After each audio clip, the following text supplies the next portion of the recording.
বিপ্লবী শুভেচ্ছা এবং অভিনন্দন। বন্ধুগণ, আপনারা বেশি দিন হয়নি এখানে একটা গণ অভ্যুত্থান সংগঠিত হয়েছিল।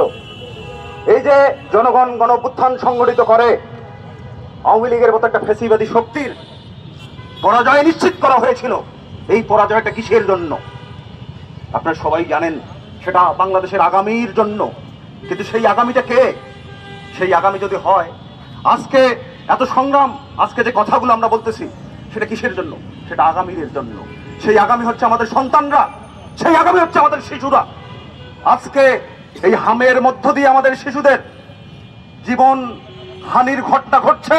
আমাদের বন্ধু অভিভাবকদের আমরা হাহাকার দেখছি। এই হাহাকার তো প্রথম না, আজকে কি প্রথম এই ঘটনা সংঘটিত হয়েছে? এটা আমরা নয়, সাধারণ মানুষরা জানি না যে কিভাবে এই ঘটনাটাকে সংগঠিত করা হচ্ছে, কিভাবে এই সংকটটাকে তৈরি করা হচ্ছে। এই সংকট প্রাকৃতিক না, আল্লাহ দান নাই এই সংকট। এই সংকট এখানে শাসক গোষ্ঠী তৈরি করেছে। এই সংকট কি প্রথম? আপনার মনে আছে মাইলস্টোনে একটা বিমান পড়ে গিয়ে আমাদের অনেক শিশু মারা গেছে।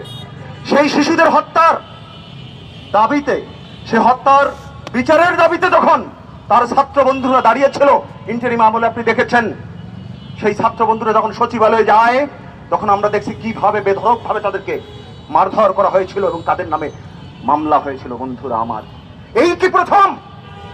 আপনাদের মনে আছে কিনা আমি জানি না, কারণ এখনকার মানুষের স্মৃতি অনেক কম কাজ করে। সেজান জুস, এই নারায়ণগঞ্জে একটা কারখানা ছিল, জুসের কারখানা। সেই জুস খায় কারা? শিশুরাই খায়।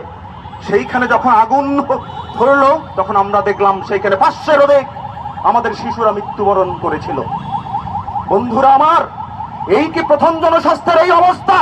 করোনার সময় আপনারা দেখেছেন, তখন যে দরবেশ ছিল, শেখ হাসিনার দরবেশ, সে ইন্ডিয়া থেকে ভ্যাকসিন কিনবে জন্য এখানে একটা সংকট তৈরি হয় এবং করোনার টিকা মানুষ ঠিকঠাক পায়নি। বাংলাদেশে এখনো অনেক মানুষ পাবেন যারা করোনার টিকা পায়নি। এই যে সংকট, এটা শুধু ইন্টারিমের সংকট না, এটা শুধু হচ্ছে তার আগের আমলের সংকট না। এই সংকট হচ্ছে পুঁজিবাদের সংকট, পুঁজিবাদের তৈরিকৃত সংকট।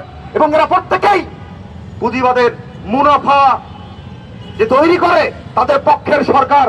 যে কারণে আপনাদের কাছে যা বড় মাতরের, আপনাদের যে সন্তান, আপনাদের কাছে যা আগামী, যার জন্য আপনি অফিসে যান, যার জন্য আপনি রিক্সা চালান, যার জন্য আপনি পাঠাও চালান, যার মুখের দিকে চেয়ে আপনি সমস্ত কিছু ভুলে যান, সেটা আপনার আবেগের বিষয়।